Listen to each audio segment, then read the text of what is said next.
Hi friends, இன்றைக்கி நம்ம இட்லி, தோசை, சப்பாத்தி கூட வச்சு சாப்பிட்ற மாதிரி கத்திரிக்காய் குருமா தான் பார்க்க போகிறோம். வாங்க இது எப்படி பண்ணுறதுன்னு பார்க்கலாம்.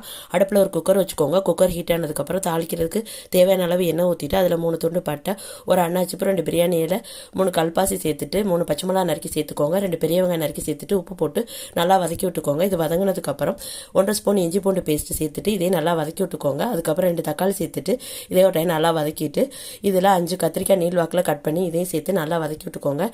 இதில் 20 புதினா இலை சேர்த்துக்கோங்க. இதே ஒரு டைம் நல்லா வதக்கி விட்டுட்டு 1 ஸ்பூன் மிளகாய்த்தூள், 1/2 spoon red chilli powder, 1/2 spoon garam masala, 1 spoon மல்லித்தூள், 1/4 ஸ்பூன் மஞ்சள் தூள் சேர்த்துட்டு கொஞ்சம் தண்ணி ஊற்றிக்கோங்க. அதுக்கப்புறம் ஒரு மிக்ஸி ஜார் எடுத்துட்டு 1/2 மூடி தேங்காய் கட் பண்ணி சேர்த்துட்டு 5 முந்திரி, 1 ஸ்பூன் கசகசா, 2 ஸ்பூன் பொட்டுக்கடலை சேர்த்துட்டு 1/2 ஸ்பூன் சோம்பு சேர்த்துக்கோங்க. சேர்த்துட்டு தண்ணி ஊற்றி அரைச்சிட்டு வந்துட்டு இதில் சேர்த்துக்கோங்க. மசாலா சேர்த்துட்டு தேவையான அளவு தண்ணி ஊற்றிட்டு இதை நல்லா ஒரு டைம் மிக்ஸ் பண்ணி விட்டு மூடி போட்டு 3 விசில் வச்சு எடுத்துக்கோங்க. இப்போ 3 விசில் வந்ததுக்கப்புறம் ஓப்பன் பண்ணி பார்த்தீங்கன்னா குருமா ரெடி ஆகிருக்கும்.